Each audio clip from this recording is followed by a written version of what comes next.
네, 여러분 안녕하십니까? 저희 한신대학교 캠퍼스타운 사업 3년을 마무리하면서 그동안 함께 연구해 오셨던 두 분을 모시고 강북구, 특히 우리가 강북의 일자리 문제, 창업의 문제, 강북의 어떤 경제, 그리고 청년 이 두 가지에 좀 초점을 두고 오늘은 이야기를 나눠볼까 합니다. 오늘 모신 두 분은 아주 독특한 연구 경험을 갖고 계신 분이라고 생각합니다. 일단 삶의 현장, 지역 속에서 항상 관심을 가지고 꼭 프로젝트여서 하는 것이 아니라 지역에 지속적으로 같이 토론하고 상의하고 멘토링도 해주시면서 강북 지역을 갖고 오는데 굉장히 중요한 역할을 해주신 두 선생님을 모셨습니다. 그래서 오늘 그 한신대학교 사회혁신경영대학원의 오창호 교수님. 예, 오창호입니다. 예. 감사합니다. 예. 그 다음에 저희 한신대학교가 상지대하고 성공회대학하고 같이 만든 민주사회정책연구원이 있습니다. 민주사회정책연구원이기도 하고 또 저희 한신대 캠퍼스타운에서 어쨌든 창업하게 된 좋은 동네 연구소의 사실상 연구 총 책임을 맡고 계신 이재경 선생님 함께 하셨습니다. 예, 반갑습니다. 예, 감사합니다. 자, 그러면 오늘 두 분 정말 바쁘신 분들인데요. 예, 두 분 모시고 이야기를 좀 나눠보도록 하겠습니다. 우리 강북은 25개 구 중에 가장 낙후됐다고 생각을 합니다만 또 이제 돌이켜 보면 가장 낙후됐기 때문에 오래된 어떤 자원을 가지고 새로운 경제를 좀 꿈꿔볼 수 있지 않을까 이제 이런 생각을 좀 해보게 됩니다. 이제 그런 맥락에서 오 교수님께서 특히 이제 강북의 시장들, 상공인들을 많이 인터뷰하셨고 조사도 많이 해주셨는데요. 강북의 어떤 시장 또는 강북의 어떤 경제 구조 특징을 먼저 말씀을 좀 해주신다면 어떻게 생각하실까요? 예, 저희가 이제 개념적으로 여러분이 주변에서 살펴보시더라도 다른 지역에 비해서 저층 주거지가 많이 이제 비율이 높고 그 다음에 이제 어떤 지역 기반의 어떤 소상공인들의 어떤 점포들을 많이 관찰할 수 있는 상대적으로 대형 점포들이 이렇게 많이 없는 지역이죠. 근데 이것을 한번 수치로 저희가 한번 좀 찾아봤어요. 예, 그랬더니 역시나 좀 확인되는 것들이 이제 서울시 전체의 사업체 수와 그다음에 강북구의 사업체 수에서 업종별로 어떤 차이가 있는가를 한번 좀 수치를 제가 좀 이게 찾아봤더니 굉장히 차이가 많이 나는 것이 숙박하고 음식점, 특히 음식점 같은 경우에 서울시가 전체 사업체에서 한 16%밖에 안 되는데 이 강북구는 20%로 나와요. 그러니까 다른 구에 비해서도 굉장히 높은 비율로 나오는 거죠. 그러니까 일상생활에서 당장 필수 소비에 가까운 이렇게 먹는 거에 대한 어떤 사업 비중이 굉장히 높고요. 그다음에 개인 서비스업들, 그다음에 이제 운수창고업이 좀 위로 좀 꽤 나왔는데 이런 업종이 높은 반면에 이제 좀 우리가 이제 지금 현재 사회가 이제 움직이고 있는 쪽이 이제 정보통신이나 아니면은 이제 과학기술 서비스 이런 쪽은 상대적으로 비중이 낮게 나타나고 이런 어떤 수치들이 있고요. 이걸 이제 조금 더 자세히 들어가서 보면은 이제 서울시에서도 어떤 통계를 냈냐면은 생계형 사업의 분포가 어떻게 됐냐 이런 통계들이 또 있더라고요. 근데 보면은 이제 음식점 중에서도 일반 음식점, 생맥주나 주점들, 치킨점들, 또 미용실, 세탁소, 그다음에 노래방 이런 것들은 정말 생계형이면서 지역 밀착형인데 이런 서울시 구별의 숫자가 쭉 나온 게 있어요. 그래서 이걸 쭉 봤더니 전체적으로 보면 이제 숫자가 결국 뭘 반영하냐면 그 지역의 인구 대비 수요 이런 걸 반영하는데 전체적으로 이 인구 1000명당 점포 수가 몇 개냐 이게 이제 많을수록 굉장히 밀집 과밀되어 있는 거고 적을수록 이제 저기 좀 여유 있는 건데 근데 강북구가 전반적으로 서울 평균보다 다 높습니다. 그러니까 예를 들면 굉장히 아주 오밀조밀 치열하게 붙어 있다라는 걸 수치를 볼 수 있는 거죠. 그래서 그런 것들을 보더라도 이 강북구는 다른 지역보다 특히 이 생활 밀착형 또는 어떤 생계형 이런 업종들이 조금 더 많이 분포되어 있고 또 많이 분포되어 있다 보니까 그런 쪽에서 경쟁이 굉장히 치열하게 나타나고 있습니다. 근데 그걸 또 어디서 수치를 알 수 있느냐 하면은 이 그 창업률이라는 수치가 있어요. 그러니까 그 지역의 이 사업체 수 대비 그 해에 얼마나 많은 사업체가 새로 설립되느냐. 그러니까 창업률이 높다라는 것은 여러 가지 의미가 있는데 이제 재밌는 게요. 서울 평균이 한 14% 정도 돼요. 창업률이. 그러니까 서울에 100개 점포나 사업체가 있다 그러면 1년에 한 14업체, 14개 업체가 새로 생기는 거죠. 예. 근데 대부분의 구가 다 그 언저리인데 낮은 지역이 어디냐면은 종로구가 11% 정도, 동대문구가 한 12% 정도. 그래서 좀 약간 강북의 이런 지역 같은 경우에는 서울 평균보다 한 2~3% 포인트씩 낮아갖고 이 새로 사업체가 생기는 비율이 좀 낮은 데 비해서 강북구는 15에 가깝습니다. 그러니까 평균보다도 한 1~2%좀 높은 건데, 근데 제일 높은 게 서울에서 마포예요. 마포 17 정도 나오는데 여러분 예상하시겠지만 연남동이나 뭐 홍대도 있고 하니까 굉장히 순환이 많은 데죠. 근데 그 다음에 높은 데가 강남 17, 서초, 송파, 강서, 관악이 다 15예요. 근데 강북이 15거든요. 근데 강북이 높은 거와 강남이나 뭐 아니면 관악 이쪽이 높은 거하고 좀 성격이 다른 것 같다는 생각이 들거든요. 그러니까 이 마포나 강남이나 이런 쪽이 높은 거는 워낙 그쪽이 활성화돼 있어서 지역 경제가 활성화되면서 계속 이 확장과 성장. 성장을 하면서 만든다라는 건데, 강북은 왜 그러면은 저희가 주변에서 그렇게 막 그렇게 활성화돼 있다는 느낌이 없는데도 신규 사업체가 많다는 얘기는 그만큼 경쟁이 치열하다 보고, 그다음에 다른 것을 할 선택의 여지가 별로 없다 보니까 계속 이쪽으로 지금 들어와서 조금 아까 제가 말씀드린 것 같은 어떤 경쟁이 치열한 게 계속 유지가 되는 생활 밀착 업종 중심으로, 그래서 이런 수치가 나타난 게 아닌가 한번 추론을 해볼 수 있을 것 같습니다. 예. 지금 말씀하신 거에 제가 한두 가지 조금 제 느낌이라 네. 그럴까요? 말씀을 드리면, 저희가 지난 3년간 했을 때가 사실 이제 코로나 상황이잖아요. 그래서 오늘 저희가 이렇게 마스크 쓰고 하고 있습니다만, 이 코로나 상황이 사실은 이제 그 동네를 새롭게 느끼게 했다. 왜냐하면 이제 거주 시간이 굉장히 늘어났기 때문에, 이제 그런 의미에서는 이제 강북구는 어떻게 보면 아까 말씀하신 이제 생계 밀착형 자영업자들 중심으로 되어 있는 것이 코로나 상황하고 맞물리면서 오히려 좀 지역 기반을 좀 받쳐주는 측면도 있지 않았을까, 이런 한 생각이 있어서 한번 여쭤보고 싶고요. 또 하나는 아까 이제 강남하고 좀 다르다고 말씀하셨는데, 여기는 이제 15%의 창업률이 높은 이유 중에 하나는, 그렇다고 아까 말씀하신 활성화되지 않은 그 이유 중에 하나는 그만큼 또 폐업률도 높지 않았나, 그렇죠. 이런 생각이 많이 듭니다. 그렇죠. 경쟁이 치열하니까. 예, 그럴 수 그래서 있어요. 자영업자 숫자 자체가 늘어나진 않았는데 창업도 늘고 폐업도 둘 다 숫자가 높았다. 그런데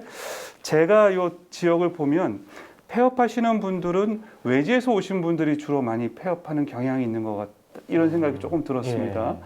물론 이제 고령화돼서 폐업하시는 분도 있긴 하겠습니다만, 이제 그런 두 가지 측면에서 본다면은 이게 전자 아까 말씀드렸던 것처럼 이 강북이 조금 이 자영업자들이 활성화될 수 있는 조건 같은 것들은 어떤 것들로 보시는지요? 이 코로나 시대가 만들어낸 지역의 중요성하고 결부해서요. 제가 데이터를 조금 더 예. 동안에 아마 우 교수님이 고민하실 시간을 좀 버실 것 같은데요. 2018년 자료이긴 합니다만 GRDP가 지역 내 총생산이 강북구가 25개 자치구 중에 25위였습니다. 꼴찌였습니다. 뭐 2019년, 2020년 경제 상황을 놓고 보면 크게 변동은 아마 없었을 거라고 보고요. 사실은 그렇다라고 하면 문제는 이제 지역 내 소득이 그렇게 높지 않을 거다라고 하는 게 당연히 추정이 되는데, 그러니까 지역 내 소득이 뒷받침이 안 되는 상황 속에서 그냥 지금 말씀하신 이쪽 레드오션 상황이다라고 하는 부분은 로컬의 부상으로 해석하기에는 조금 더 어려운 점이 있지 않을까. 그러니까 사실은 지역 내 소득이 좀 높아지면서 이 경쟁이 치열하다라고 하면 새로운 창업의 어떤 뭐 확장의 가능성 이런 것들이 좀 있다고 볼 수 있지만, 사실 소득이 안 늘어났기 때문에, 저는 별로 안 늘어났기 때문에 그런 부분에서 조금 회의적일 수 있겠다라고 하는 생각이 좀 들었고요.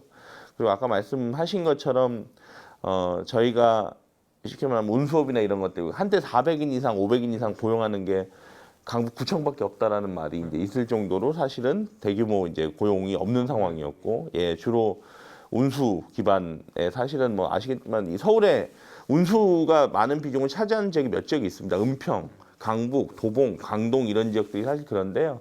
다들 아시겠지만 뭐 버스 회사, 택시 회사가 많이 있고 이런 좀 지역적 특성들이 좀 있다라고 하는 말씀도 드릴 수 있을 것 같습니다. 그리고 그 서울 상권 분석을 보니까 서울연구원에서 2012년에 조사한 거에서도 강북구는 레드오션, 자영업자들의 레드오션이라고 정의되어 있습니다. 이게 뭐 10년 전 자료니까 조금 올드하니까 그렇다고 치더라도 제가 최근 자료까지 쭉 봤는데 왜 상권 분석해놓은 내용을 보니까 저희를 다이나믹이라고 정의를 해놨더라고요. 그러니까 이게 뭔가 했더니만 좀 전에 이 교수님 말씀하신 것처럼 창업도 많고 그만큼 폐업도 활발한.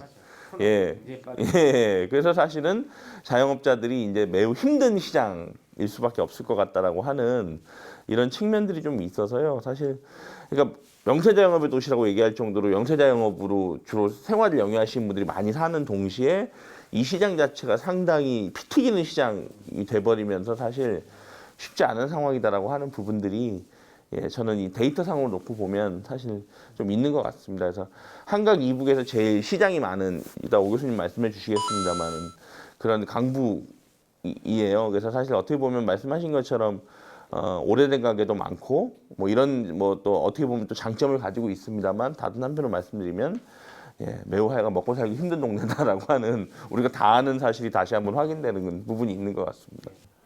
그 지금 말씀하신 게 좀 부연하면은 아무래도 이제 그 소득 자체가 이렇게 그 성장하는 게 좀 이렇게 크게 기대하기 어렵다 보니까 사실은 소비가 필수 소비 중심으로 이루어지고 그러니까 여기에 이제 창업하거나 이제 살아남는 업종도 주로 필수 소비 중심으로 이제 소비가 이루어질 수밖에 없는 거죠. 그래서 약간의 어떤 문화적 소비라든지 그런 어떤 뭐 오락이라든지 이런 쪽 부분에 대한 소비 여력들이 그렇게 크지 않고 그러다 보니까 업종 다양성도 그렇게 높지가 않은 그런 상황에서 그 창업을 해보지만은 그거에 대한 수요라든지 그만큼 매출을 갖다 확보하지 못해서 또 문 닫고 하는 이런 것들이 자꾸 반복되는 그런 부분들이 있어서 사실 나중에 이제 저희가 이제 끝 마무리해서 얘기를 하겠지만 장기적으로는 이 안에 강북과 안에서 어떻게 하면 조금 더 많은 어떤 그 지역 내 생산이라고 할까요?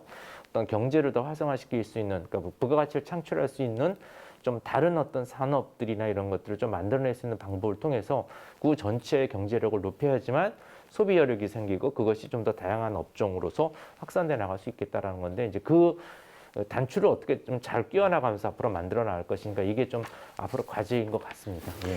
그 과제에 관한 이야기는 제가 이제 마지막에 한 번 더 여쭤보겠고요. 예. 그 시장 들어가기 전에 이재경 쌤이 그 이제 폐업과 창업에 관한 말씀을 하셔서 제가 조금 추가 질문을 좀 한번 여쭤보겠습니다. 그 하나는 뭐냐면 아까도 잠깐 말씀드렸습니다만 이제 주로 이제 폐업을 하게 되는 경우 특히 그 이제 노포들이 많이 이제 폐업을 하는데 자식들한테 물려주기보다는 이제 이 사업은 사양 산업이니까 그냥 나 정도 하고 말겠다라고 해서 이제 강북구에서 폐업하는 경우가 좀 덜어 있습니다.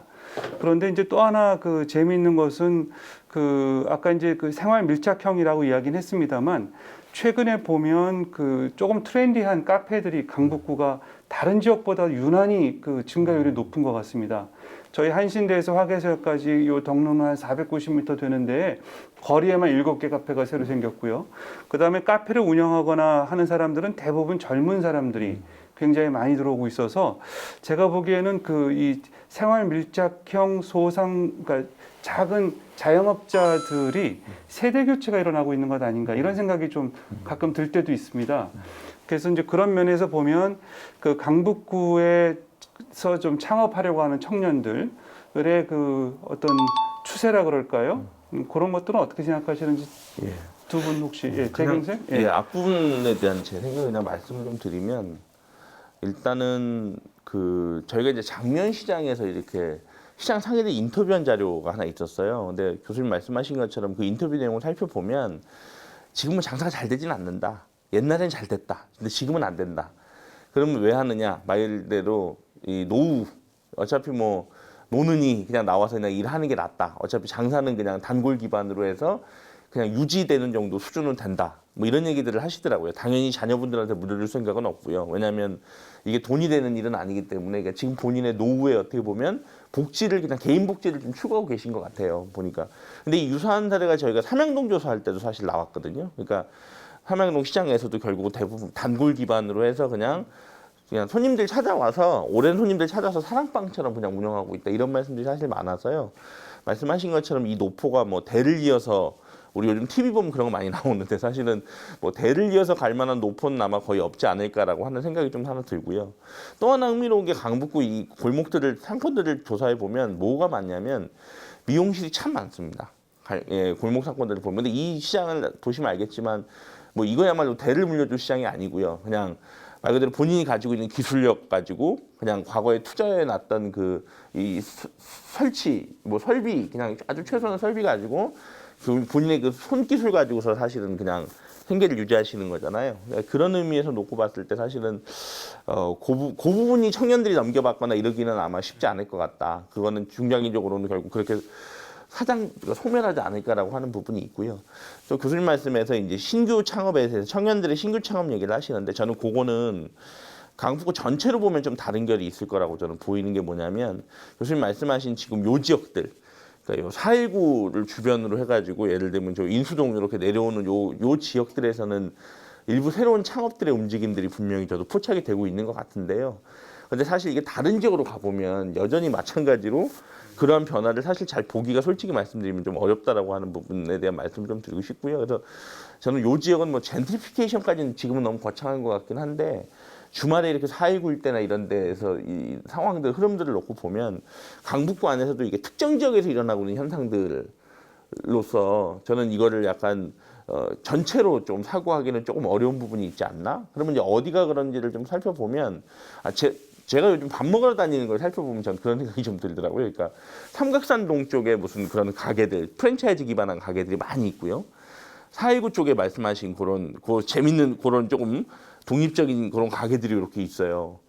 근데 막상 그 외에 다른 곳을 놓고 보면 잘 안 보인다는 거죠. 근데 교수님 말씀하신 것처럼 이 지역들이 젊은 사람들이 많이 상대적으로 살거나 아니면 젊은 분들이 관심 있는 지역들이라고 하는 특성들이 좀 있는 것 같습니다. 그래서 이제 그런 부분에서 일정 긍정적인 측면은 있는데 구 전체로 놓고 봤을 때는 저는 아직은 조금은 회의적이라는 말씀을 드리고 싶습니다.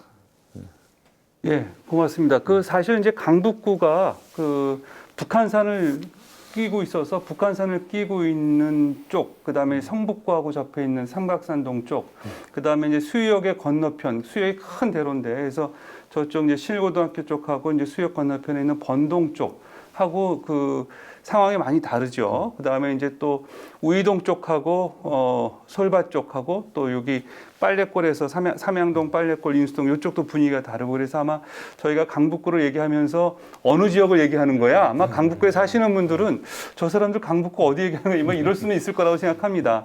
근데 이제 저희가 미리 말씀 하나 드리고 싶은 이제 캠퍼스타운의 사업 영역이 대체로 이제 4.19 영역에서부터 여기 빨래골 사이를 얘기하고 있어서 은연중에 저도 그렇게 얘기를 했던 것 같습니다.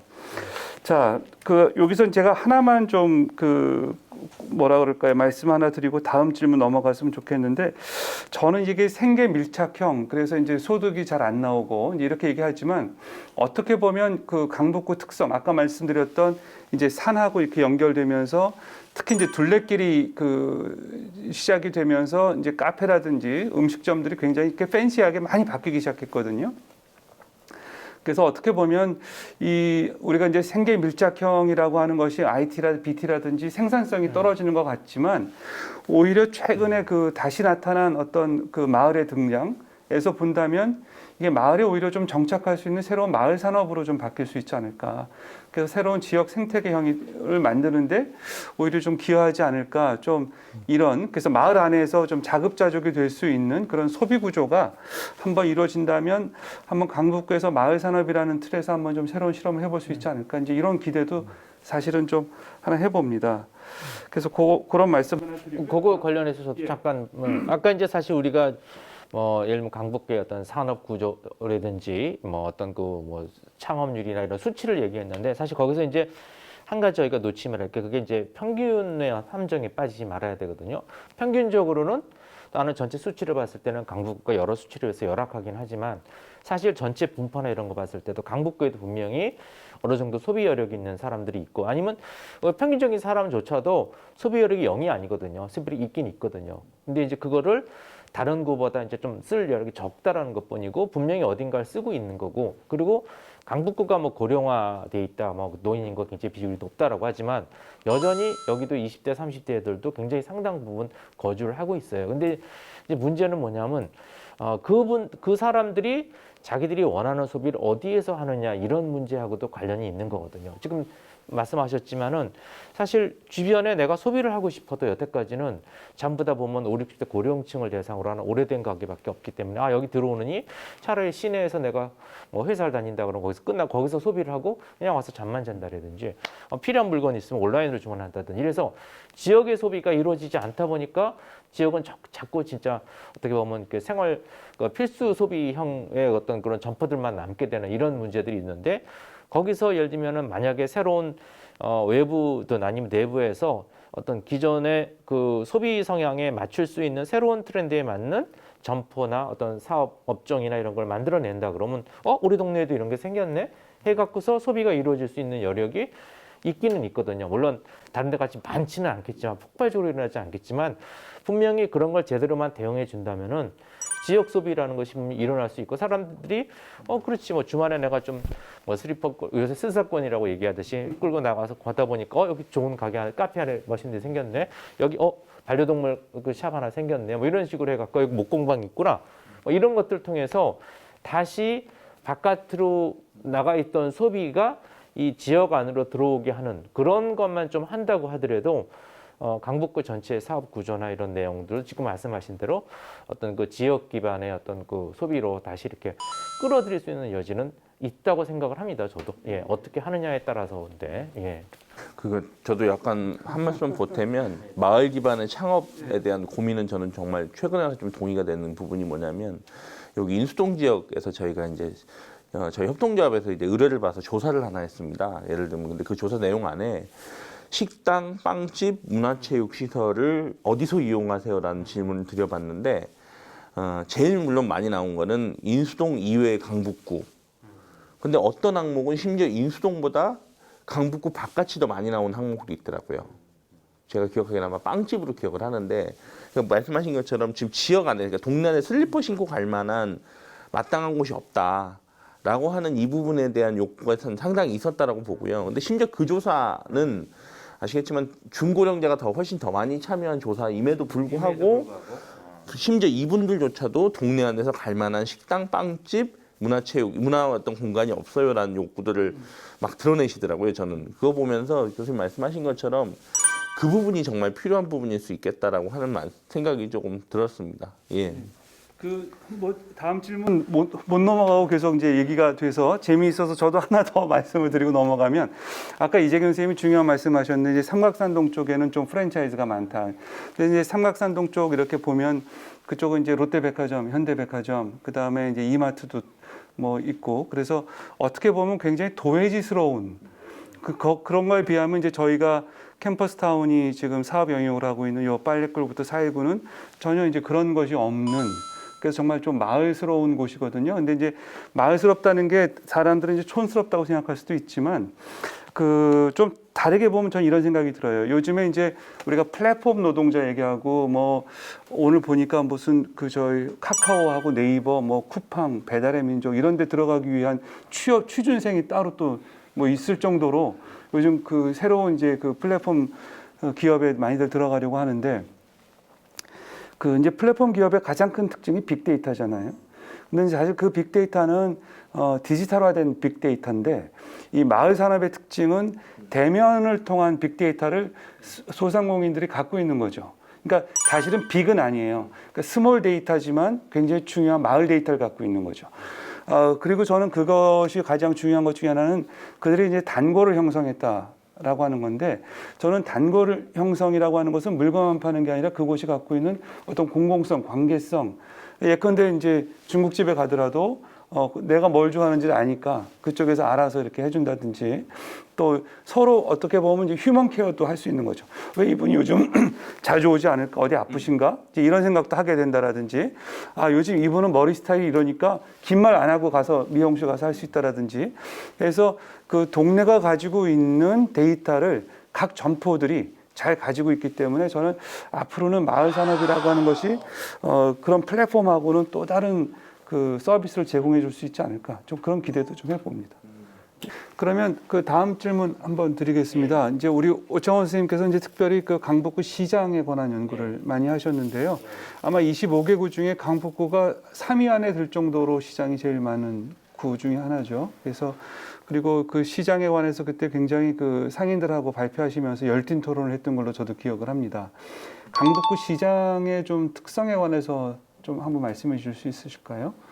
예, 저희가 이제 그 캠퍼스타운 사업 시작을 하면서 2년 전에 그 강북구의 어떤 특징이라고 할 수 있는 어떤 그 골목 상권 중심의 지역 경제, 그러니까 이 부분에 대해서 뭔가 어떤 그 좀 개선책이라고 그럴까 활성화 방안을 좀 낼 수 있을까? 근데 이제 저희가 찾아보니까 여기에 대한 어떤 기본 자료들이 굉장히 부족한 거예요. 그러니까 정부 차원이나 이제 지자 차원에서 이제 전통 시장이라고 해서 어느 정도 규모 있는 상권에 대한 조사나 연구, 그다음에 뭐 여러 가지 시책 정책들은 많이 나왔는데 그 밑에서 사실은 그 인정받지 못하고 있는 지역에 흩어져 있는 어떤 자연스럽게 발생된 골목 상권 같은 경우에는 얼마나 있는지, 거기에 상인들이 어떤 생각을 하고 있는지, 그 주민들은 얼마나 이용하고 있는지에 대한 그런 데이터들이 거의 없다 보니까 어떤 뭔가 전략을 세우려고 해도 뭔가 실행 어떤 프로그램을 짜려고 해도 근거 있는 어떤 자료가 없었더라고요. 그래서 저희가 한번 그러면 기초 자료를 몇 가지 조사를 해보자. 그래서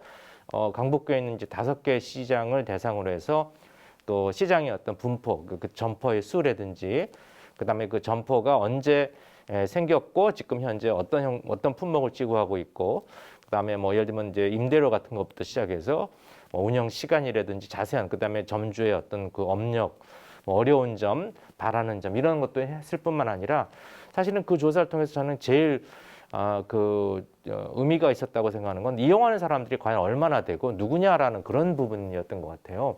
근데 가물은 정보들 갖고 계시죠. 너무 나이 드신 분들이 많구나. 하루에 한 몇 명쯤 오는구나. 근데 그거를 저희가 이 시장 입구에서 카운트를 하면서 직접 주말에는 한 5천 명은 오는구나, 뭐 주중에는 한 4천 명은 오는구나, 이런 수치 같은 것도 파악을 했고, 그다음에 그 연령층 구성이 어떻게 되는지 뭐 이런 것도 이제 파악을 했는데, 그런 걸 통해 갖고서 현재 강북구의 어떤 그 골목 시장, 특히 또 모여 있는 어떤 시장들을 이용하는 층은 어떤 사람이겠구나, 이런 걸 좀 알 수 있었고, 뭐 보니까 대부분 우리가 이제 짐작을 했지만 한 500m 내에서들 다 오시더라고요. 10분 거리 걸어서. 그리고 한 번에 구입하시는 걸 이제 보통은 이제 객단가라고 얘기를 하죠. 한 번에 가서 사갖고 나올 때 얼마 보통 평균 내느냐, 18,000원 정도의 구매. 그러니까 18,000원이면 사실 우리가 이제 마트나 이런 데 가서 구매하는 금액이 훨씬 낮지만 그만큼 자주 오니까 일주일에 뭐 3번 이상, 4번 이상 오신다는 분이 반이 넘었어요. 그러니까 그냥 오다 가다 들리면서 그냥 잠깐 뭐 두부 한 모, 뭐 김치 뭐 이런 식으로 하니까 금액이 낮을 수밖에 없는데 그 대신 자주 오게 되는 거죠. 그래서 그런 거를 짐작을 하고 있었는데 수치로서 이제 확인한 것들이 좀 나타났는데, 저는 이제 거기서 좀 우리가 조금 더 깊이 들어가야 된다고 생각하는 게, 이제 조금 전에 교수님께서 말씀하셨지만 지역의 소비가 분명히 있고 코로나나 이런 걸 통해서 다시 지역을 갖다가 우리가 주목하면서 기회가 있기는 있다고 생각이 들어요. 근데 제일 중요한 게, 그럼 지역에 우리가 소비자들이 무엇을 원하고 있는가, 지역의 상권이나 점포에 대해서 어떤 걸 원하고 있고, 조금 아까 얘기하신 게 그거잖아요. 그러니까 뭐 카페나 빵집도 인수동이나 강북구 말고 딴 데 가서 산다. 왜 그럴까? 그럼 그런 사람들이 어떤 계층에서 나타나는가? 이런 데이터들이 좀 있어야 되는데, 사실 그동안 우리는 그 소비자들에 대한 어떤 그 분석이나 조사가 사실 거의 없다시피 했었습니다. 예. 근데 뭐 예를 들면 전통시장도 보니까 저희가 이제 그걸 분석했어요. 그게 아마 우이시장이었나 그쪽인데, 그쪽 지역의 거주 인구를 보니까 40대 이하가 50%, 50대 이상이 50%였어요. 반반이었어요. 그러니까 40대 이하가 없는 건 아니에요. 40대, 30대, 20대도 꽤 숫자를 갖고 있어요. 근데 전통시장에 오는 사람의 숫자가 얼마나 되나 이렇게 봤더니, 전통시장 그 우이 시장을 갖다가 방문한 사람들을 저희가 이제 물론 목축이긴 하지만 대충 나이대를 계산해 봤더니 50대 이상이 한 60%가 넘는 거예요. 그러니까 70%가 가까이 되는 거예요. 그러니까 20% 포인트가 차이가 나는 거죠. 그러니까 실제 거기 거주하는 인구가 반은 40대 이하인데 그 사람들이 시장을 이용하는 비율이 확 떨어지는 거죠. 그러니까 저희가 그 왜 그럴까? 그럼 그 사람들이 그러니까 지역에 있는 점포에 뭔가 만족하지 못하고 있고 찾는 게 없다라는 거거든요. 그러니까 바깥에 나가 소비를 하고 온라인으로 주문을 하고. 그렇다면 우리가 만약에 그 소상공인들의 어떤 점포의 경쟁력을 좀 높일 수 있고, 저희는 그걸 갖다 이제 점포 고도화 또는 상품 고도화라고 하는데 같은 상품을 팔더라도 조금 더 다르게 요즘의 트렌드에 맞게 새로운 아이템을 또 도입을 하거나 파는 방식을 좀 더 바꾸거나 이렇게 해갖고서 눈높이 맞춰주면은 굳이 멀리까지 갈 필요 없네. 이 근처에서 사도 되겠네. 이래서 그 수요를 끌어들인다면은 아직도 저는 이 상권을 더 강북구 상권을 더 조금 더 나은 방향으로 가게 할 수 있는 여지는 충분히 있다. 근데 이제 그걸 하기 위한 그런 기초 데이터. 소비자들이 어떤 생각을 하고 있고 어떤 사람이 있는지 이거에 대한 것들이 너무 없는 게 굉장히 아쉬웠습니다. 예. 지금 오 교수님 굉장히 소중한 연구를 해주셔서 사실 이제 그 지역 상인들도 본인들이 생각했던 것하고 굉장히 많이 실제로 다르구나 그런 이야기를 그때 많이 나눴던 걸로 기억을 합니다. 제가 좀 추가 질문 하나 더 그 부분에 대해서 말씀을 드리고 싶은데요. 이제 그 시장 상인들의 이제 가장 어려운 점이 뭐냐라고 물었을 때 이제 접근성, 다시 말하면 이제 주차 공간이 굉장히 적다, 이런 얘기를 굉장히 많이 했습니다. 근데 이제 아까 말씀하실 때 2만 원, 3만 원 정도를 쇼핑한다. 그 다음에 10분 거리에 있다. 그럼 사실 굳이 차 갖고 올 필요가 없거든요. 제가 왜 그걸 여쭤보냐 하면 제가 신혼 초에 이제 그 골목 상권에서 이제 주로 장을 봤는데 어느 날 음식을 안 파는 거예요. 야채하고 콩나물 이런 것들을 안 팔기 시작해요. 왜 안 파냐 했더니 다 썩어서 버린다는 겁니다. 왜 버리냐 그랬더니 다 이마트 가서 산대요. 이마트가 새로 생겨가지고. 그러고 보니까 제가 이마트 가서 살 수밖에 없는 거예요. 거기밖에 파는 데가 없으니까. 근데 이마트를 가니까 카트를 갖고 다니고 카트를 갖고 다니니까 카트를 채우게 되고 그러다 보면 한 번 소비하면 10만 원, 20만 원 쓰고 그게 무거워서 갖고 올 수가 없어갖고 저도 그것 때문에 중고차를 받았어요. 그러니까 라이프 패턴이 이렇게 바뀌는 거죠. 근데 거꾸로 이건 사실 굉장히 CO2 배출형 라이프 스타일이고 대기업형 라이프 스타일이거든요. 근데 이제 우리가 마을 산업이라고 얘기한다면 말씀하신 대로 걸어서 한 10분 거리에 있고 그다음에 2만 원, 3만 원 사면 사실 주차가 그래서 필요가 없고요. 또 하나 냉장고가 크게 큰 게 필요가 없는 거죠. 그러니까 항상 사실 신선한 음식을 살 수 있고 자주 만나니까 친해지고 그게 어떻게 보면 마을 산업, 마을 시장의 특징이라고 생각하는데 이제 요건 제 생각이고요. 이제 그런 맥락에서 본다면 강북구 시장이 많은 거냐 이제 이런 질문을 역으로 할 수 있는 것 같아요. 왜냐하면 10분 거리 안에 시장이 있어야 이게 가능하다고 한다면 강북구 시장 분포라든지 골목상권 분포라든지 이제 그런 것들은 좀 그 시장이 그런 상권을 형성하기에 적합한지 그런 부분에 대해서 혹시 그러니까 이제 지금 조금 아까 말씀드린 거하고도 같은 맥락인데요. 절대적인 수가 중요한 게 아닌 것 같아요. 예. 그리고 아까 이제 처음에 우리가 시작할 때 얘기했지만 이제 많이 생기고 많이 죽는 것도 뭐냐면은 많이 죽는다는 얘기는 그만큼 수요를 확보 못해서 죽는 거거든요. 만약에 그 새로 생긴 청년이 되든 새로운 어떤 트렌드를 갖고 들어오든 간에 그게 충분히 고객한테 필요한 어떤 상품을 갖다가 제안하고 또 그걸 잘 알려서 수요를 끌어들일 수 있으면 문 닫지 않아도 되는데 사실 고객은 지금 여러 가지 어떤 다양한 경험을 통해 갖고 눈높이가 여기까지 가 있는데 근데 점포에서 제공하는 건 여기밖에 안 돼. 가봤더니 뭔가 마음에 안 들어. 조금 차이밖에 없으면 그래요. 어디까지 멀리 시간 가느니 여기서 그냥 사도 되지 않은데 꼭 객차가 꼭 넘어야 되는 건 아니지만 비슷한 근처까지는 가야지 딴 데 안 가고 거기서 사는데 이게 만약에 차이가 나버리면은 아까 말씀하신 대로 동네에서 콩나물 안 사고 동네에서 빵 안 사고 이렇게 돼버리는 거거든요.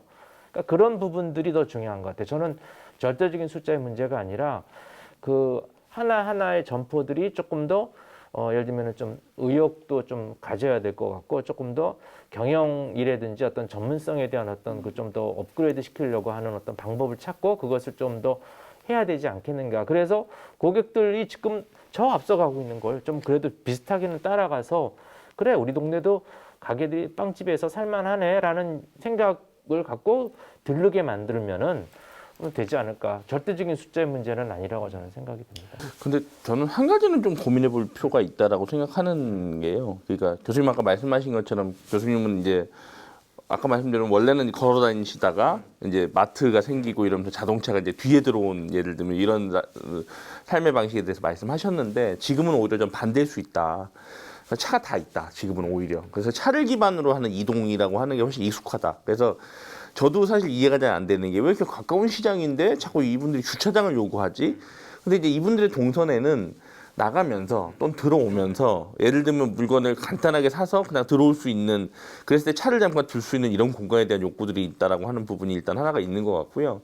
그런 의미에서 놓고 봤을 때 그러면 소비자들이 차를 집에 두고 굳이 시장을 가야 될 그 유인을 끌어내줘야 되는데 그러려면 뭐 자전거 통행이라든지 보행 친화라든지 뭐 이런 것들이 밑에 깔려 있거나 예, 도시계획적으로 또는 말씀하신 것처럼 단순히 물건만 사고 파는 공간으로서의 시장이 아니라 뭐 문화적인 경험이 들어가든 그게 아까 말씀드린 운동 코스의 어떤 일환으로서의 의미가 있든 뭔가 하여간 추가적인 의미들을 결합시키지 않으면 단순히 물건 구매만 놓고 보면 소비자들은 지금 현재 동네 시장으로 갈 유인이 별로 없다. 그리고 상품 선택이나 이런 지점에서 놓고 봤을 때도 어떻게든 대형마트에 가면 사든 안 사든 훨씬 더 상품 선택권이 늘어나잖아요, 사실은. 그러니까 이런 측면들, 그러니까 이미 라이프 스타일이 그러니까 특히 젊은 사람일수록 이런 상황 속에서 지금 현재로서의 하여간 시장이라고 하는 공간은 고민할 게 좀 더 많이 있을 것 같다라고 하는 말씀을 좀 드리고 싶습니다, 저는.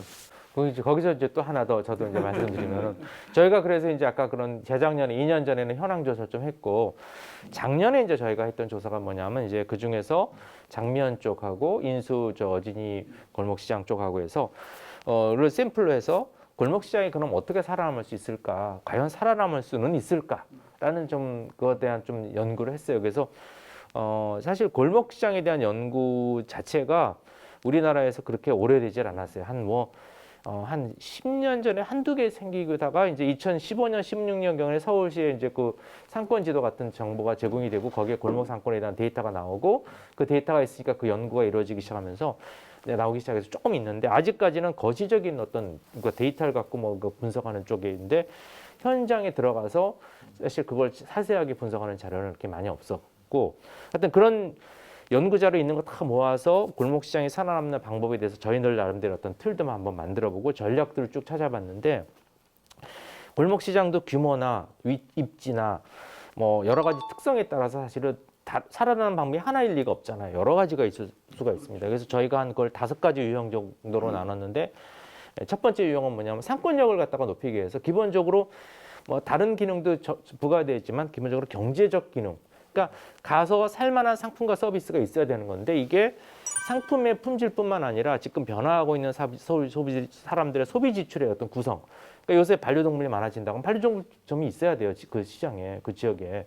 그런 어떤 사람들의 소비 지출 구조에 맞는 그 상권의 그 점포의 구성의 변화 이런 것까지 포함해서 경제적인 기능을 달성을 해줘야 되는 것도 있고요.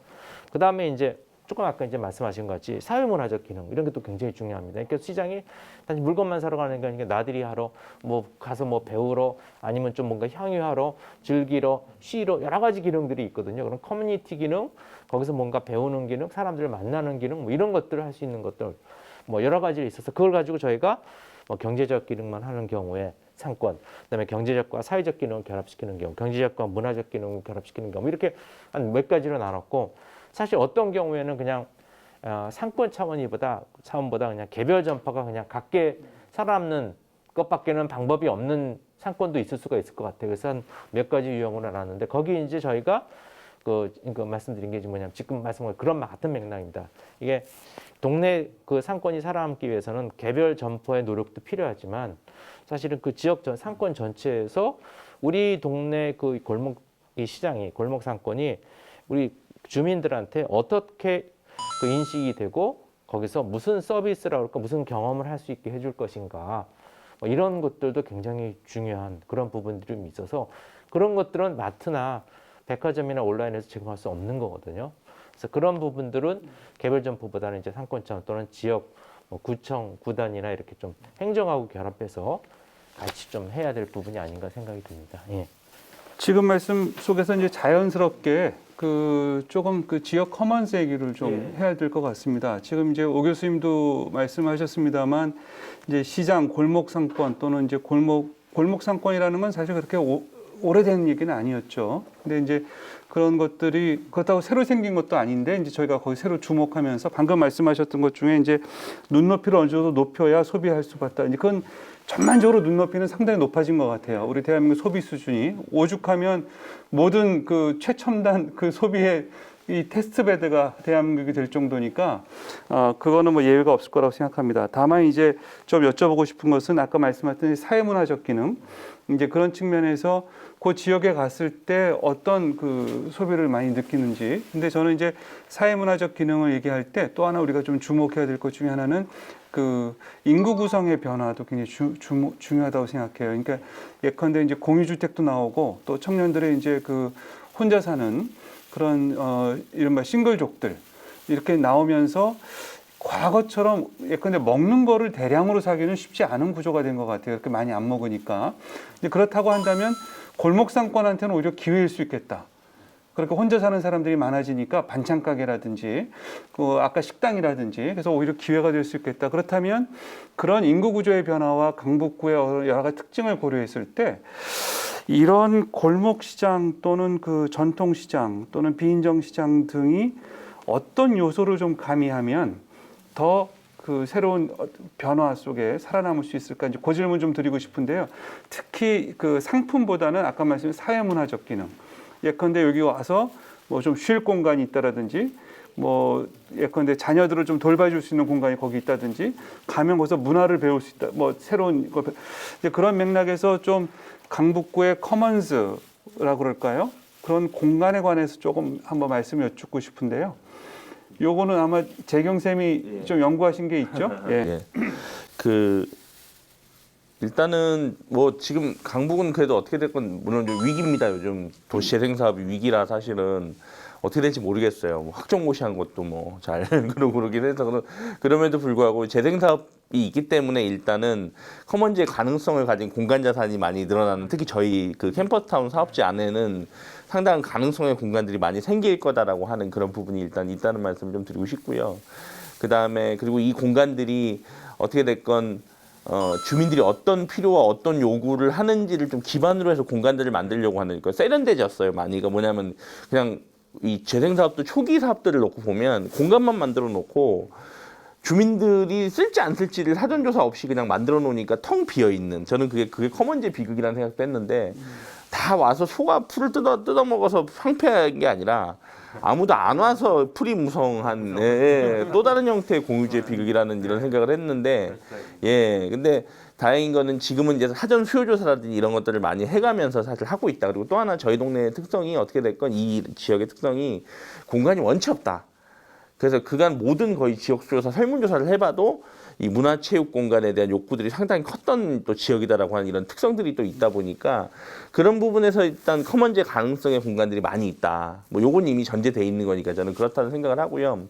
좀 전 논의에서 조금 더 확장시켜 놓고 보면 저는 일본 사례에서 그런 사례들이 많이 있더라고요. 아예 시장 안의 공간들을 지금 저희 캠퍼스타운도 사업도 일부 하고 있습니다만은 대학이 그냥 아예 그 공간을 들어가서 거기서 현장에서 연구도 하고 주민들한테 회의실도 내주고 우리 이제 통일시장 꼭 무슨 도시락 먹듯이 필요하면 낮 시간에는 도시락 먹을 수 있는 공간도 좀 내주고 뭐 이런 것들이 좀 있는데 향후에는 이 흐름이 사실은 시장으로까지 더 많이 침투해야 되는 거 아닌가라고 하는 그러니까 이런 생각을 좀 합니다. 왜냐하면 지금 시장에 빈 점포가 사실 많고요. 저희 뭐 전봇대 하나 꽂을 데 없다, 이쑤시개 하나 꽂을 데 없다라고 하는 그 유명한 저희 그 회자되는 저희 동네에 말이 있지 않습니까? 근데 사실 알고 보면 가보면 빈 점포가 10개 이상이에요. 어느 시장도 가보면. 그럼 저는 그 공간들을 어떻게 할 거냐.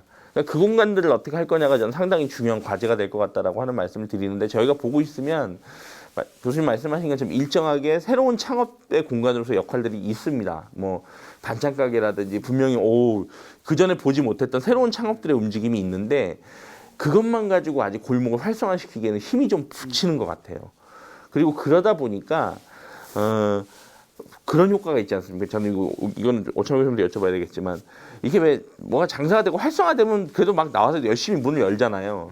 근데 전체적으로 침체되어 있는 데서 그런 가게가 뜨문뜨문 생기고 이러니까 예상보다 활성화가 확 되는 게 아니고 그냥 여전히 새로 들어온 가게들조차도 문을 일찍 닫는다든지 저희가 보고 있으면 가게는 얻어놓고 공방은 하신대요. 근데 본인은 이 공방이 본인의 주업은 아니야. 그러니까 약간 근데 이렇게 되면 사실 아시면 골목 입장에서는 손해거든요. 내내 문을 열어주고 불을 켜주고 있어야 되는데 근데 저는 그 빈 지점들을 그건 뭐 대학 공공과 예를 들면 뭐 대학이나 이런 데가 사실 협력을 해가지고 그런 공간들을 예를 들면 좀 살려나가는 방식들로 옆에서 또 촉진을 해야 되지 않나. 그러니까 적극적 커머닝이 어떻게 보면 지금 필요한 시기다. 근데 그게 주로 이 시장의 빈점포를 중심으로 조금 진행되는 부분들이 우리한테는 강북 스타일에는 맞는 방식의 접근이 아닐까. 아까 말씀하신 IT나 뭐 이런 흐름보다는 저희는 그게 맞는 것 같아요. 그리고 제가 최근에 그 자활 가서 교육을 해보니까 강북 청년들이거든요. 그 교육받으러 온 청년들이. 이 청년들 얘기가 본인 창업은 카페와 식당 창업하고 싶은데 저기 뭐 정책 자금은 다 무슨 IT 산업 이런 거에만 다 가 있다. 뭐 이런 한탄을 하더라고요. 그래서 이게 우리의 현재 미스매치구나 이 상황들이. 그래서 저는 그런 부분들이 오히려 제가 얘기하는 지역 밀착형, 생활 밀착형 창업이라고 하는 맥락하고도 좀 맞닿아 있지 않을까. 예, 그런 생각이 좀 듭니다, 저는. 그 전적으로 동감을 하고요. 저도 이제 그 사실은 이 골목 시장이라든지 이런 쪽에 이제 활성화 얘기 나올 때마다 드리는 게 똑같은 일본 사례이긴 하는데 그럼 일본뿐만 아니라 아마 유럽이나 오래된 시장들도 이제 보케리아나 이런 데도 마찬가지일 것 같아요. 뭐냐면은 의도적 전략적 선택이라는 게 분명히 필요해요. 이제부터는. 여태까지는 장사가 잘 될 때는 그냥 잘 되니까 하나 비면 또 들어와서 하고 이렇게 되는데 하나 둘씩 비어나가고 빈 공간이 생겼을 때 거기에 그러면 어떤 점포를 넣어야 될 것이냐, 어떤 공간에 어떤 역할을 하게 할 것이냐인데 이거를 시장에만 맡긴다. 그러니까 자연스럽게 맡기면 지금 말씀하신 대로 불 꺼지기 시작하고 점점 침체해야 되고 분위기 쏘아해지고 그다음에 이상한 점포 들어오고 이렇게 되는데 그게 아니라 그것을 뭐 상인회가 강력하면 상인회 차원 아니면 상인회와 구청이나 대학이 같이 해갖고 자, 이 지역의 상권은 주변 어떤 인구 구성이나 이런 걸로 봤을 때 어떤 업종이 필요하고 그다음에 어떤 사회 문화적 기능이 필요하다. 그럼 여기 빈 점포가 5군데 있으니까 이 중에 2점포는 새로 이런 A 업종과 B 업종을 넣어야 되고 나머지 3공간은 하나는 자녀들 데리고 갈 수 있는 도서관 기능이라든지 이렇게 그러니까 꼭 물건을 사러 오지 않아도 거기에 주민들을 오고 가게 할 수 있는 여러 가지 그 커뮤니티 기능 같은 거를 의도적으로 그 안에 유치를 해서 사람들이 오고 가게 하면은 왔다가 들어가 집에 가는 길에 장 보러 가자 이렇게 차 갖고 안 올 수 있잖아요. 그렇죠? 이제 그런 것들을 전략적으로 선택해서 집어넣어야 되는데 지금 그 부분이 굉장히 약한 거죠. 예, 그냥 그 건물주가 마음대로 자기가 그냥 입점시키게 되고 이러니까 이 시장 자체의 어떤 그 전환 성격의 변화 이런 것들이 빨리 이루어져야 되는데 그것이 지금 제대로 안 이루어지고 있고 그러면 사회문화적 기능도 할 여지가 없잖아요. 그래서 저는 도시재생도 마찬가지인데 도시재생이 막 앵커 시설이 짓는다 그래갖고 그냥 땅이 없으니까 이제 파는데 사서 그냥 하는데 물론 이제 그 상권이 가장 뭐 중요한 건 아니지만 그래도 굉장히 지역에서 중요한 요소 중에 하나다. 그럼 이용의 앵커 시설도 돈이 조금 더 들더라도 시간이 들더라도 상권의 골목 시장에 있는 빈 점포를 한 군데가 아니라 여러 군데 좀 관리는 힘들지만 여러 군데를 결합해서 이쪽에는 뭐 사랑방, 이쪽에는 뭐 이런 식으로 해갖고 흩어져서 그것을 사람들이 오가면서 오늘 여기 들러서 뭐 체험 교실 하나 할까? 여기 오늘 무슨 뭐 가게 아저씨가 뭐 생선 고르는 법 가르쳐 준대 뭐 이런 식으로 해갖고 오고 가면서 자꾸 들게 만들 수 있는 것들을 시장 안에 집어넣어야 돼요. 선택적으로. 그래서 그런 전략적인 선택이 가장 중요한 포인트가 아닐까 생각이 듭니다. 잘 이루어지지는 않더라고요, 근데. 저도 뭐 두 분 말씀에 적극적으로 동의하고요. 결국은 마을 산업, 특히 이제 강북구 같은 마을 산업은 소비 산업이잖아요. 그래서 이제 유통 또는 이제 자영업자들, 소상공인들이 이게 전략적으로 좀 재구성이 돼야 되는데 그런 맥락에서 아까 오 교수님 말씀하셨던 그 내용 중에 그 시장의 특성, 이 지역의 특성을 뭘로 갈까? 이 시장에 가면 뭘 얻을 수 있을까라고 하는 그 뭐 조금만 더 변화시켜줘도 되거든요. 이제 그래서 그런 정체성을 좀 만들어주면 좋겠다 이런 생각이 들고요. 이미 그 지방에 내려가면 시장 안에 광장을 만들어서 거기서 무대도 만들고 노래대회도 하고 해서 시장 안에 광장이 있는 그러니까 광장이 따로 있지 않으니까 시장 안에 광장을 만들어서 마치 그런 이제 5일장, 3일장에서 더 많은 지역 사람이 오게 한다든지 그렇다면 우리는 서울이라고 하는 그리고 이제 그 도시형 이런 데에서 골목 상권은 뭘로 갈 건가? 사실 외국도 보면요. 지금 프랑스 같은 경우에도 골목 상권 보면은 이제 서로 협업을 하는 것 같아요. 아까 오 교수님 말씀하신 것처럼 여기 가면 스파게티를 만드는 법을 배우고 직접 먹어볼 수도 있고 그리고 빵집이 있는데 옆에 가면 뭐 그 보석상 같은 게 같이 있어요. 그게 왜 같이 있을까 이렇게 보면 나중에 다 연계가 돼 갖고 작은 지역 하나가 자기 그 소비 순환형 그리고 거기서 사회성 이런 것들을 좀 만들어가는 그런 새로운 관계 형성이 좀 있어서 강북구도 그런 걸 좀 한번 좀 잘 전략적으로 구사하면 좋겠다는 이런 생각이 좀 듭니다.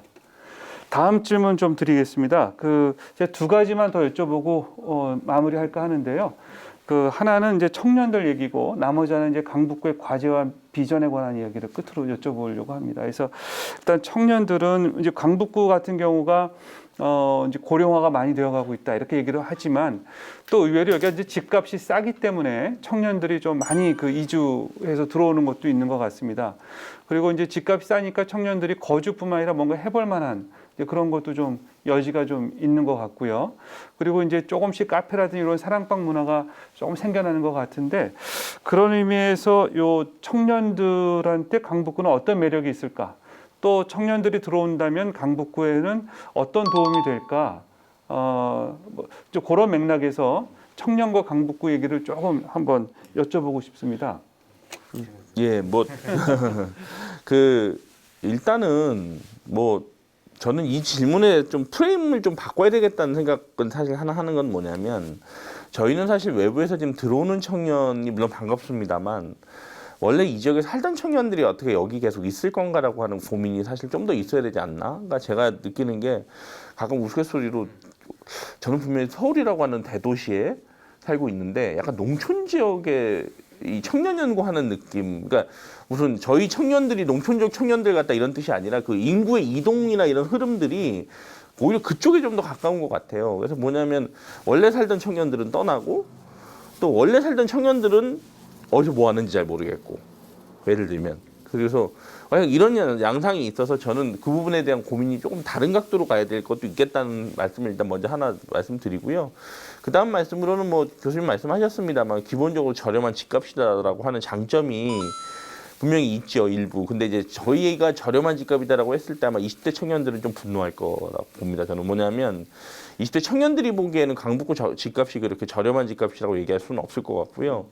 오히려 결혼을 한 신혼부부가 서울을 떠나기는 싫고 신혼부부 대출을 일으켜서 강북구에 어디 빌라에 들어오겠다라고 하는 맥락이라고 하면 뭐 그게 저렴한 집값일 수 있겠다. 그러니까 청년 안에서도 세대 간에 이런 좀 분화가 좀 있을 것 같다라고 하는 솔직히 말씀을 좀 하나 일단 먼저 또 드리고 싶습니다. 그리고 강북구에 오는 또 매력을 느끼는 분들을 보면 상당히 공동체 기반의 문제의식들을 가진 분들, 또 북한산이나 자연환경에 대한 이런 부분들에 대한 욕구와 만족들을 가진 분들, 또 저희 오늘 지금 영상 촬영하고 있는 선생님들도 이제 문화예술 하시지만은 문화예술 하시는 분들 중에서 유명한 말이 있더라고요. 이렇게 해화동에서 젊을 때 있다가 한성대로 넘어왔다가 거기서도 힘들어서 와 보니까 이제 북한산 밑에 와 있더라. 뭐 이런 얘기를 하시더라고요. 그러니까 그런 부분들, 그러니까 저희가 무슨 문화적 매력이 있어서 저희한테 오신 거라고 보기는 어렵고요. 그런 맥락에서 문화예술인들이 많이 좀 오는 또 이런 특성들이 있는 이런 상황들. 그리고 또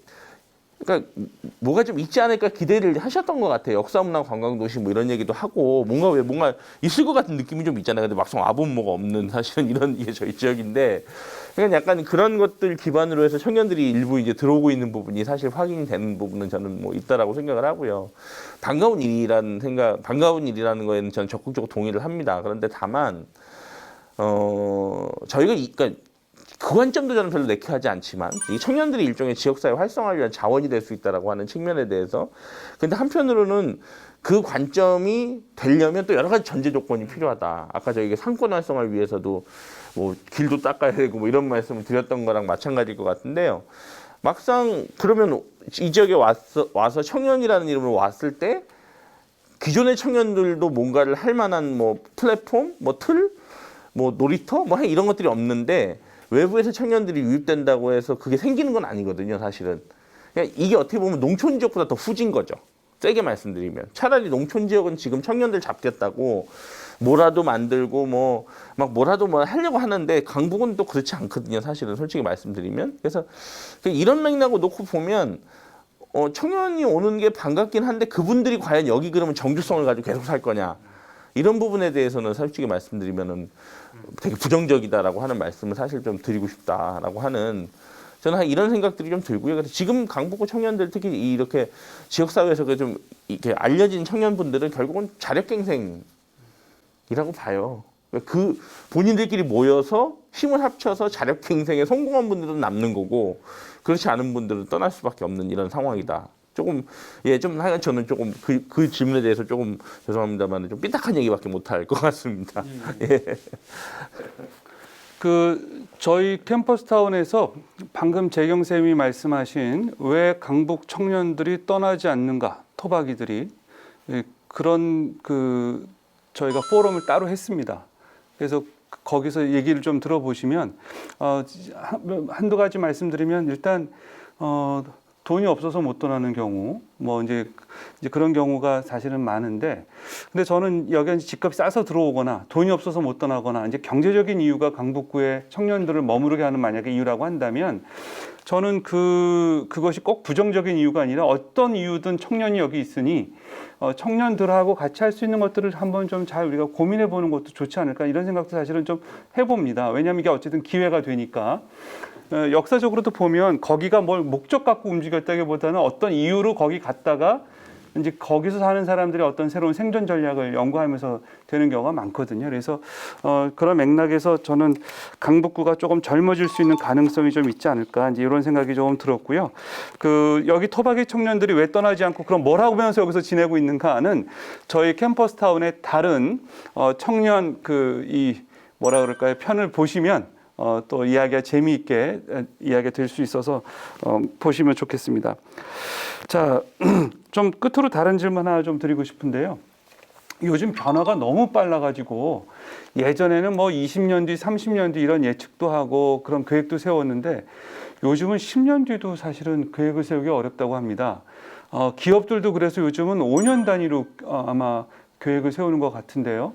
이제 그런 맥락에서 봤을 때 우리 강북구 2025년을 좀 생각한다면, 이제 이재경 선생님이 2025년 비전 연구도 하셨지만 2025년을 앞두고 강북구가 극복해야 될 과제 또는 강북구에서 좀 기대할 수 있는 어떤 그 희망, 그 두 가지 차원에서, 그러니까 어떻게 보면 우리한테 던져진 도전, 또 이런 방향으로 갔으면 좋겠다는 비전, 그런 맥락에서 좀 정리하는 의미로 말씀들을 좀 해주시면 어떨까 싶습니다. 뭐 이 얘기도 이재경 선생님 먼저 하시죠. 알겠습니다. 제 고민은 뭐냐면, 뭐 비전엔 여러 가지 방향이 있을 것 같은데요. 오늘 어차피 얘기하다 보니까 저희가 인구, 경제 이런 얘기를 좀 하다 보니까 그렇긴 한데, 일단은 저희는 제가 사실 행복 연구를 하는 사람으로서 성장 동력이라는 표현이 어떤 의미인지 사실 고민스럽긴 합니다만, 어떻게 됐건 저희가 어떻게 이 먹고 사는 문제를 해결할 거냐에 대한 부분은 분명히 필요할 것 같습니다. 그랬을 때 저희는 지금까지는 그냥 물 흘러가는 듯이 내비둔 거죠. 또는 역사문화 관광이라고 하는 다소 추상성 높은 얘기를 그냥 제안을 하면서 외부에서 관광객이 많이 와줬으면 하는 뭐 이런 정도만 사실 있었던 부분이 있지 않았나. 그래서 되게 현실 좀 수능적이었다. 저는 이런 생각이 좀 드는데, 앞으로의 비전은 그런 의미에서 놓고 봤을 때는 그렇지 않은 그 무언가를 좀 만드는 것이 좀 돼야 될 것 같다는 생각이 드는데, 저는 이제 선택할 때가 됐다고 봅니다. 그러니까 2030년이 되면 본격적으로 인구 문제가 이제 본격화될 거라고, 이제 지금까지 막연했잖아요. 그냥 고령화가 심해, 뭐 인구 감소해 이런 말이 이제 2030년 되면 정말 심각한 수준으로 이제 전개된다라고 인구학자들이 많이 얘기를 하던데, 그런 맥락을 놓고 보면 지금 저희가 선택해야 될 것은 25개 자치구 중에서 가장 고령화가 심한 자치구, 4가구 중에 1가구가 65세 이상 노인 가구인 이 지역의 특성을 활용해서 뭔가 고령 친화적인, 그래서 이제 우리가 일종의 미래가 되는 거죠. 뭐 어차피 모든 전국이 전부 고령화가 된다고 했을 때 그런 고령 친화적인 도시의 맥락으로 우리가 뭔가를 새로운 뭐 성장 동력도 찾고, 그걸 기반으로 먹고 사는 문제도 그걸 기반으로 전체 정책을 다 재정향시킬 건지, 아니면 가장 고령화된 지역이 역으로 좀 전에 말씀하신 청년들을 가장 어떻게 보면 가장 매력적이고 가장 뭔가 청년들을 행복하게 할 수 있는 그 무언가, 획기적인 그 무언가들을 시도해서 가장 고령화가 심한 곳이 또 예를 들면 청년의 에너지로서 뭔가 바뀌는 이런 정말 완전히 새로운 모델을 만들어내든지. 근데 저는 현실적으로 전자가 현실적이라고 보고요. 사실 후자가 그렇게 현실적이라고 저는 솔직히 말씀드리면 보지는 않습니다. 그런데 선택을 해야 된다고 생각해요. 지금은 너무 우왕좌왕이에요. 청년도 잡아야 될 것 같고, 어르신들도 잡아야 될 것 같고, 역사문화 관광도 다 해야 될 것 같고, 근데 막상 생태로 들어가면 아무것도 없는 것 같고, 관광도 저희가 사실은 아시겠지만 관광 관련된 협동조합이 하나 없는 게 사실 강북의 현실이거든요, 저희. 근데 이런 것들을 좀 이제 우왕좌왕하지 말고 명확하게 정해야 될 것 같다. 그래서 그걸 가지고 좀 추진해 가는 게 필요할 것 같다. 라고 하는 이런 말씀을 좀 드리겠습니다. 네, 저도 이제 사실 우리가 이제 늘 얘기하는 건데 가장 이상적인 건 직주근접이라고 그럴까요? 그러니까 우리가 사는 곳에서 가까운데 일자리도 있고, 그 다음에 조금 나가면은 뭐 물건도 사고, 그 다음에 뭐 좀 문화도 즐길 수 있는, 그러니까 멀리 이동하지 않고도 그 뭐 예를 들면 뭐 10분 거리, 15분 거리 쪽 안에서 모든 것이 다 해결될 수 있으면은 사실 제일 이상적인 거 아닙니까? 근데 사실 강북구는 그런데 굉장히 좋은 여건을 갖추고 있어요. 그 근처에 자연도 좋고, 근데 이제 문제가 이제 제일 큰 게 그거죠. 일자리라든지 산업이 없다라는 거. 근데 우리가 예전에는 그런 일자리를 만들려면 큰 뭐 네이버 같은 기업이나 이런 거 유치를 해야 되고 이렇게만 생각했는데, 사실 앞으로 점점점 보면 이제 산업 자체가 이게 좀 다양화되고 있고, 그 다음에 좀 작아지고 있고, 사실 플랫폼이라는 게 나쁘게 볼 수도 있지만은 어떻게 보면 프리랜서들이 자기의 각자 능력을 가지고 그걸 발휘해 갖고서 자유롭게 일할 수 있는 이런 것도 여지가 더 많아진 거가 있거든요. 근데 이제 우리가 그러면은 그런 어떤 이동을 많이 안 하고도 강북의 어떤 그 소득이, 이게 또 우리가 처음 얘기한 것도 연결이 됩니다. 왜냐하면 소득이 많아져야지만 소비 여력이 생기고 강북구의 경제가 돌아가기 시작하는데, 그러면 바깥에서 많은 자원을 가져오지 않더라도 예전에 물적 자원을 가지고 하는 어떤 그 경제에서는 뭐 설비 투자가 필요하고 원재료가 필요한데, 그게 아니라 무에서 유를, 무까지는 아니지만 또 창조할 수 있는 산업 보면 우리가 답이 이미 정해져 있는 거예요. 예전에 영국에서 했듯이 뭐 이런 것도 있는데, 소프트웨어, 컨텐츠, 문화예술이거든요. 이 부분은 뛰어난 어떤 역량을 가진 사람들만 있으면은 이 안에서 특별히 외부에서 우리 다른 쪽에서 자원을 가져오지 않더라도 자체적으로 그걸 만들어 갖고 바깥에 그걸 판매를 하고 그 수입을 우리 지역으로 가져올 수 있거든요. 근데 그런 어떤 문화예술이나 소프트 콘텐츠 같은 경우를 할 수 있는 인력을 이쪽으로 끌어모으는 방법. 근데 지금 이미 자발적으로 들어오고 있는 게, 여기가 지내기가 저렴하니까 문화예술인들이 들어오고 있잖아요. 근데 저번에 사실 예전에도 한번 홍대 쪽에서 뭐 얘기가 있었다고 하는데, 이 지역을 강북구에서 좀 의도적으로 문화예술 클러스터, 창동 그 서울 아레나도 2014년이 완공이 되잖아요. 그럼 거기서 뭐 K-팝 공연 이런 거 할 텐데, 그 배우지로서 거기에 필요한 다양한 각종 문화예술 산업들이 강북구에 쫙 포진하게. 근데 그게 큰 회사가 아니어도 되거든요. 뭐 음악이나 아니면 음향이나 미술이나 뭐 디자인이나 이런 거 담당하는 조그만 스튜디오들이 빈집들 많잖아요. 그러니까 어르신들 빈집 같은 걸 뭐 어떻게 리모델링 한다든지 이래갖고 거기에 작은 스튜디오들이 쫙 포진해갖고 여기서 만들어낸 컨텐츠가 아레나에서 공연되거나 전 세계로 뻗어나가게 하면은 여기서 큰 인풋 없이도 굉장히 큰 부가가치가 창출이 돼요. 그럼 그걸 의도적으로 만들어야 되거든요. 그러면 이거는 구에서 사실은 전체 그 주민들이나 이런 걸 갖다가 이렇게 설득하면서 전략을 세우고 예산을 거기에 집중 투자하면서 적극적으로 우리가 유치를 하겠다. 문화예술, 컨텐츠, 소프트웨어.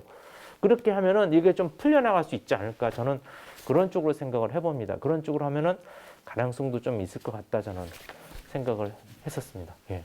예, 오늘 두 분 말씀 감사합니다. 저도 뭐 끝으로 지금 두 분 이야기 제가 뭐 따로 종합할 필요는 없지만, 이 그 직주 근접 아까 말씀하셨고, 그 다음에 이제 산업 구조가 이제 대기업 중심이 아니라 굉장히 이제 ITBT의 핵심은 사실은 소프트웨어하고 기술이잖아요. 그게 꼭 클 필요도 없는 거고. 없어요. 예.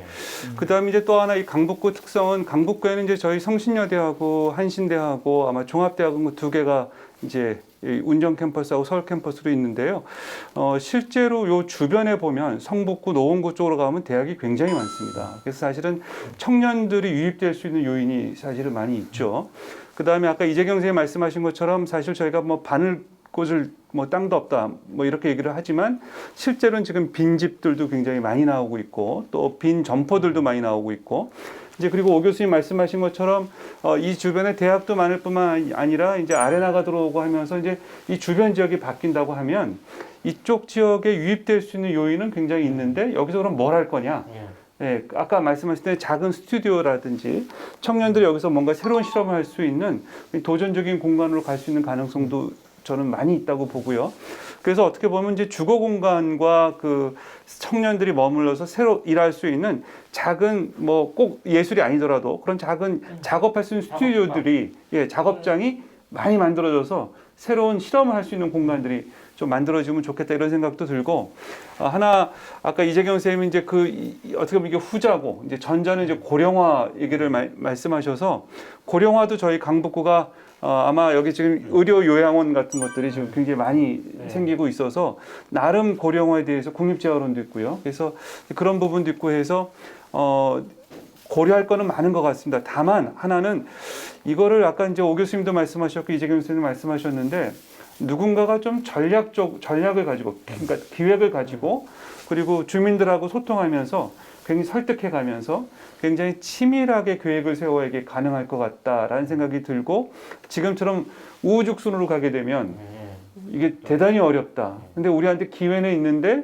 우후죽순으로 가지 않는 또 다른 기획 능력을 우리가 어떤 식으로 다시 재구성할 것인가. 어떻게 보면 이게 5년 뒤의 미래가 아니라 현재 우리가 고민해야 될 과제가 아닌가 그런 생각이 듭니다. 오늘 함께 자리해 주신 두 활동가이자 연구자이신 우리 두 분 너무 감사합니다. 예, 앞으로 또 모시고 이야기 나눌 수 있는 기회가 있으면 좋겠습니다. 감사합니다. 고맙습니다. 네, 감사합니다. 예, 고맙습니다. 네.